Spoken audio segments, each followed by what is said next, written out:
دانیال باب نمبر 8۔ دانیال کی دوسری رویا، مینڈھا اور بکرا۔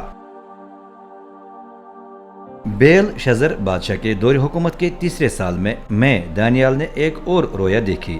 رویا میں صوبہ ایلام کے قلعہ بند شہر سوسن کی نہر اولائی کے کنارے پر کھڑا تھا۔ جب میں نے اپنی نگاہ اٹھائی تو کنارے پر میرے سامنے ہی ایک مینڈھا کھڑا تھا۔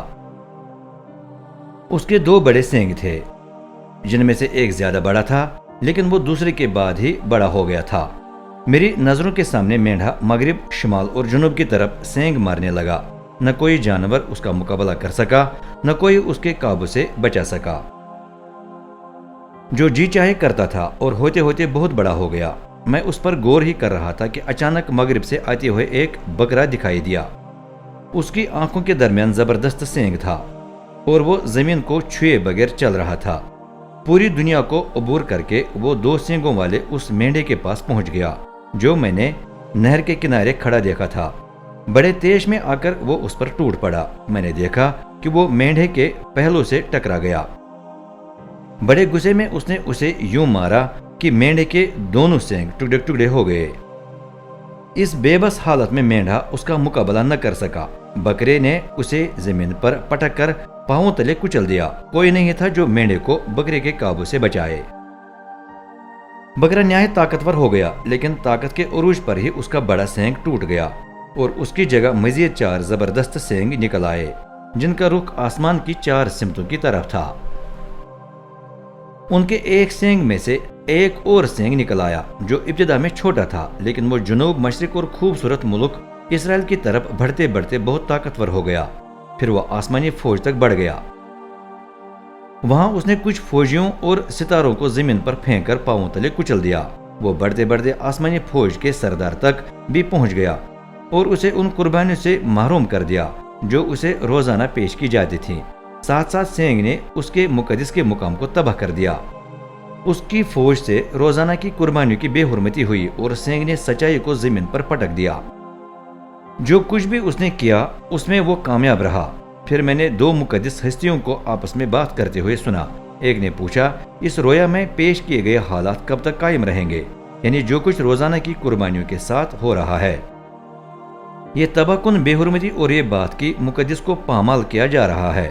دوسرے نے جواب میں مجھے بتایا، حالات 2300 شاموں اور صبحوں تک یوں ہی رہے گی۔ اس کے بعد مقدس کو نئے سرے سے مخصوص و مقدس کیا جائے گا۔